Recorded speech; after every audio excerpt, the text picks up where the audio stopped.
u Rwanda n'ingabo za Uganda ziri kwiga uburyo bwo kunoza umutekano w'imipaka. Ingabo z'u Rwanda Defense Force RDF n'iza Uganda UPDF zishinzwe kurinda imipaka ihuza ibihugu byombi ziri mu karere ka Musanze mu biganiro by'iminsi 3 kuva tariki ya 28 kugeza ku ya 30 2024. Ni mu biganiro bigamije kurebera hamwe imibanire y'abaturage b'ibihugu byombi bahuriye ku mupaka wa Cyanika, wa Gatuna n'uwa Kagitumba, no kurebera hamwe uburyo bwo kurushaho kunoza umutekano w'imipaka hirindwa ibiwuhungabanya.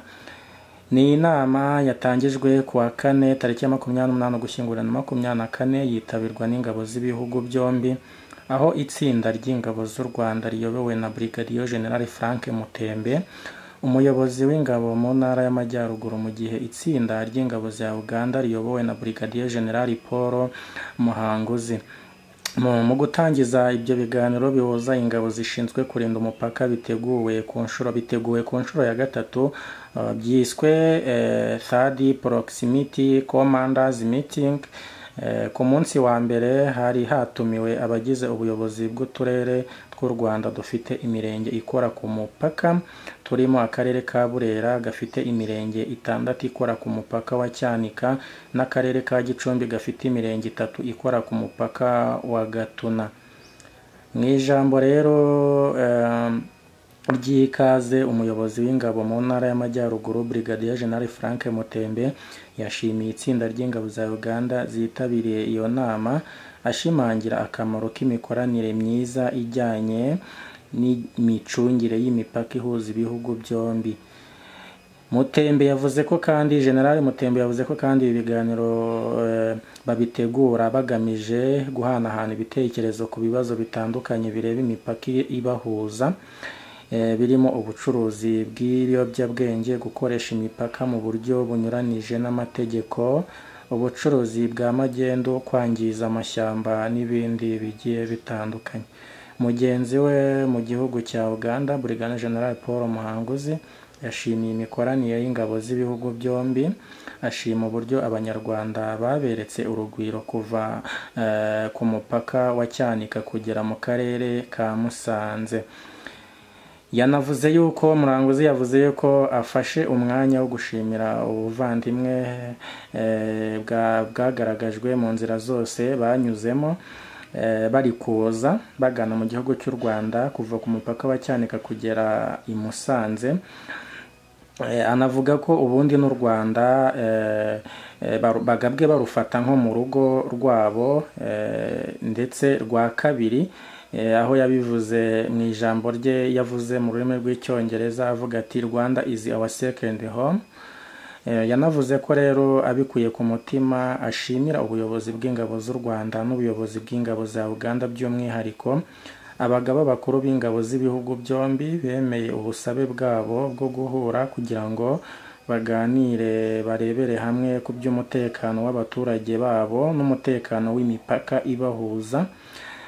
Yanavuze ko babijeje kuzakomeza gushyira mu ngiro icyerekezo cy'ababakurikiye mu ngabo, ndetse banaharanira kubaka umutekano uhamye ku mipaka yombi. Mbere y'ibyo biganiro, izo ngabo zamurikiwe raporo z'ubuyobozi bw'uturere twa Burera na Gicumbi, aho bagaragaje imibereho n'imibanire y'abaturage baturiye umupaka mu bihugu byombi, bishimira imikoranire myiza ijyanye n'imigenderanire ndetse n'ubuvandimwe bukomeje kubaranga, nk'uko umuyobozi w'akarere ka Gicumbi Nzabonimana Emmanuel yabigaragaje.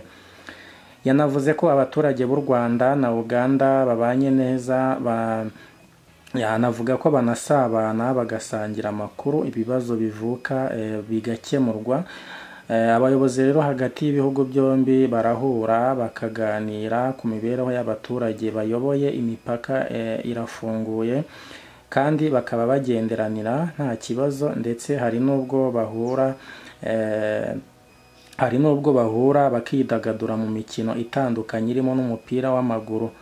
Ku kuri uyu wa gatanu rero tariki ya 29 Ugushyingo 2024 ibyo biganiro bihuza ayo matsinda y'ingabo za RDF na UPDF byakomeje ahateganyijwe n'igikorwa cyo gusura urwibutso rwa Jenoside rwa Kigali ruherereye ku Gisozi rushyinguyemo imibiri isaga 250. U Rwanda na Uganda kuva kera bifitanye amateka adasanzwe, byaba mu bya politike, imiyoborere, ubucuruzi n'ibindi byinshi bigiye bitandukanye. Ntabwo rero umubano w'ibihugu byombi ari uwa vuba, nubwo wakomeje kugenda uzamo agatotsi, ariko ntabwo mu by'ukuri umubano w'u Rwanda na Uganda wigeze uhagarara.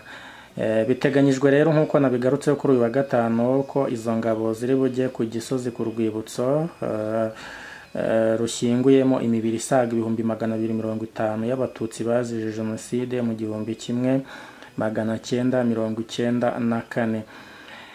Ni ibintu rero byo kwishimirwa kuba igihugu cya Uganda kiri mu bihugu mu karere bibanye neza n'u Rwanda.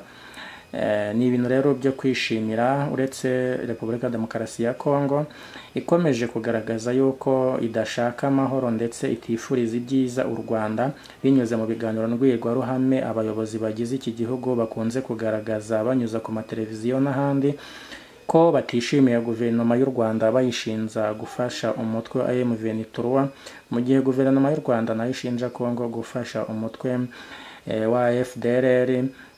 Bivugwa ko umubano w'ibihugu byombi urimo igitotsi, dore ko hamaze igihe hari ibiganiro bibera i Rwanda bigamije kunga impande zombi, nubwo Minisitiri Nduhungirehe w'ububanyi n'amahanga Olivier Nduhungirehe atasibye kugaragazaga ko Kongo idafite gahunda ihamye y'uburyo umutekano w'ibihugu byombi wazamo amahoro cyangwa se ibiganiro bigamije amahoro byakemuka.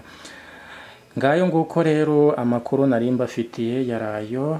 Reka mbashimire, ni iby'agaciro wowe ufata icyemezo cyo kureba iyi video kandi ukumva igufitiye akamaro, kibuka no gukanda subscribe kugira ngo n'indi video izakugereho ubutaha. Reka mbabwire nti rero muhahe muronke, Imana ibishimire, mugire ibihe byiza no kuzatangira intangiriro z'umwaka muri amahoro. Imana ikomeze ibarinde. Channel ni Oliver Rwanda.